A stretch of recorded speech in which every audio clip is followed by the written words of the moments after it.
আসসালামু আলাইকুম।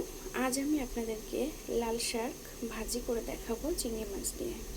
এখানে আমি নিয়েছি পরিষ্কার করা ধোয়া লাল শাক। এখানে নিয়েছি চিংড়ি মাছ, সাথে যা যা উপকরণ লাগবে: পেঁয়াজ কুচি, মরিচ, আদা, এখানে নিয়েছি আমি হলুদ। প্রথমে আমাকে লাল শাকটি সিদ্ধ করে নিতে হবে। চলে যাচ্ছি চুলায়। কড়াইয়ে সিদ্ধ করার জন্য লাল শাকটি দিয়ে দিয়েছি বা ভাপ দেব। এখন আমি চুলাটি ওপেন করব। এখানে লবণের ছিটা দিয়ে দিব।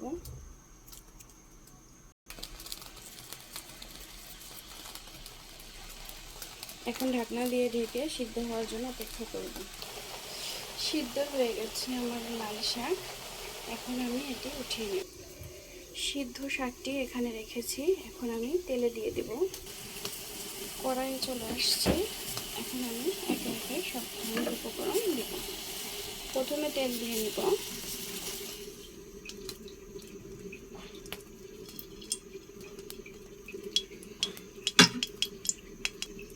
এখন আমি প্রথমে চিংড়ি মাছ দিয়ে নেব।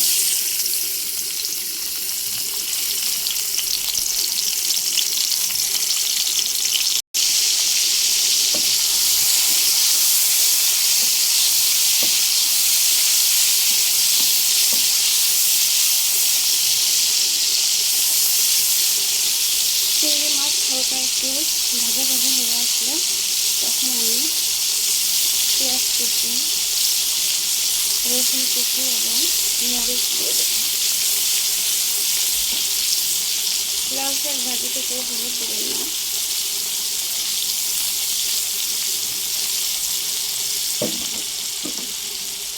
এখন আমি মরিচ, পেঁয়াজ,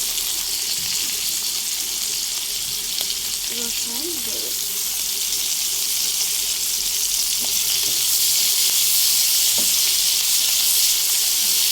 এগুলো যখন ভাজা ভাজা হয়ে আসবে তখন আমি বাঁধাকপি দিয়ে দেব। বাঁধাকপি না, সরি, লাল শাক ভাজি। আসলে আমি দুইটি ভিডিও একসঙ্গে করছি, বাঁধাকপি আর লাল শাক ভাজি, যার কারণে ভুল হয়েছে। এটা লাল শাক ভাজি। সবসময় তো ভিডিও করা হয় না, আজ একসঙ্গে দুইটি ভাজি করছি, তাও আবার চিংড়ি মাছ দিয়ে, তো মনে করলাম ভিডিও করি। হয়ে গিয়েছে। এখন আমি লাল শাক দিয়ে দেব। এগুলো এখন শুধু নাড়তে থাকবে।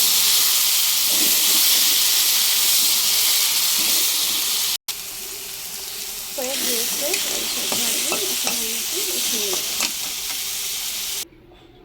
হয়ে গিয়েছে লাল শাক ভাজি। এভাবে আপনারা করলে আশা করি ভালো লাগবে। যদি একটু ভিডিওটি দেখে ভালো লেগে থাকে তাহলে অবশ্যই লাইক করবেন এবং সাবস্ক্রাইব করে দেবেন। আর বলার মধ্যে কোনো ভুল ত্রুটি হলে ক্ষমা সুন্দর দৃষ্টিতে দেখবেন। আজ এই পর্যন্তই। আল্লাহ হাফেজ।